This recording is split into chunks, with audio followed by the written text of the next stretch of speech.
పైసా పైసా అన్నాడు గదనే నిన్ను గన్న నాన్న, ఆఖరికి కురిసేది ఆటన సిక్కల ఆనా.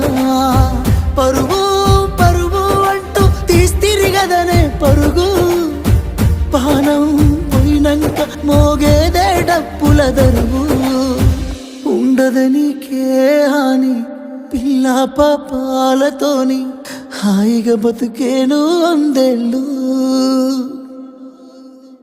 నువ్వు పూలు అల్లుకొని పోతున్నవే అత్తగారింటికి, నే పువ్వులు జల్లుకొని పోతున్ననే కాలే తాటికి. నువ్వు